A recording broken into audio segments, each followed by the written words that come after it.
As a kid, I was a big fan of cars, like most racers. And I think there's always a moment when you figure out that you're a car enthusiast. Mine was, I was 5 years old. I was sitting in the passenger seat of my dad's 912E, going from Colorado Boulevard to Hamden in second gear.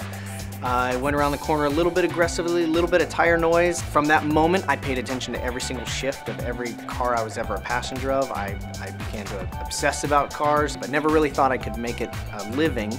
And I volunteered as a mechanic on a race team. Terrible mechanic, but traded that time for seat time in a race car, got my license, went SCCA racing. From there, I got into stunt driving, did Dukes of Hazzard in 2005, and done a lot of movies since then, and got into television a little bit as a drifter, sport of drifting. When I was doing drifting, I started doing a show on the Speed Channel and on ESPN, and so that developed 3 careers. Driving, hosting TV shows, and stunt driving, and I love each one of them.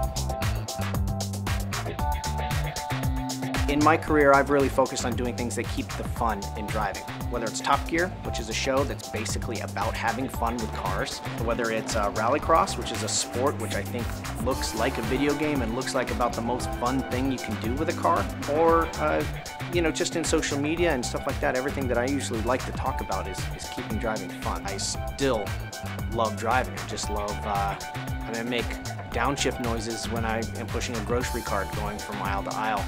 And I'm just into it. I love rally racing. When I was a kid, and I was never a motorsports fan. I never really followed IndyCar or NASCAR or anything like that. I always just wanted to see what the job was. What was a driver going through to do the job? And with rally racing, I remember seeing a Colin McRae video in the early 90s, and you could see the front tires turning and spinning, and it's so dynamic, you can see what the job is. You can see exactly what the driver is going through to get the job done. I was lucky enough for 8 years to race rally through the forest, and you have a co-driver there telling you notes on exactly how sharp every single corner is, and it is scary, dangerous, it's so committed, and it's spectacular. The nice thing about the US Top Gear is they never try to slot us into individual roles. So we get to just be ourselves. We're competitive. I'm competitive, obviously, from a racing background. Rutledge is goofy and always afraid to push the gas pedal, and Adam crashes just about everything he gets his hands on in real life, so why fake it? When we did the Hot Wheels jump at the Indy 500, I was like, yeah, it sounds good. We'll go down the road, see how it goes. And then they showed this engineering diagram of this ramp, the landing ramp, and then a little piece of lint in the middle, which was the truck in the air. It's a daunting, scary thing.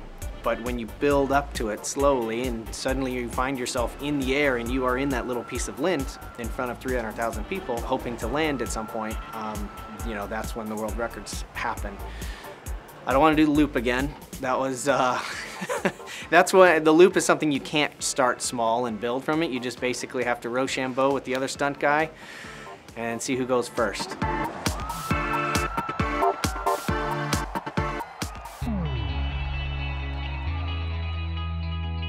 Every single turn of every single track that you've ever driven in either Motorsport 5 or in Horizon 2, it's mind-boggling. The amount of detail that goes in. There's literally a sculptor that comes in to shape a statue in the virtual world that is in reality in Prague, and that's just one of the statues that you blaze by on a racetrack. And you apply that to just being able to drive off on Horizon 2 off into a world and decide where you want to go, and it is absolutely difficult. It's impossible to comprehend.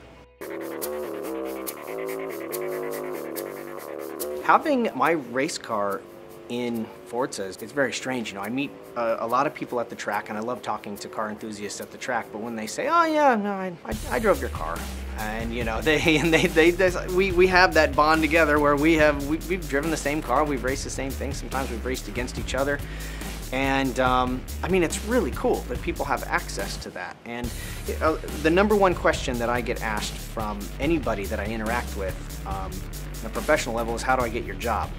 And so for those people on Forza Motorsport to be able to experience the car and have my job there at that moment, it's a great thing. And I think people should do what they love for a living, so hopefully somehow that inspires them to go chase down their dreams and make it their job.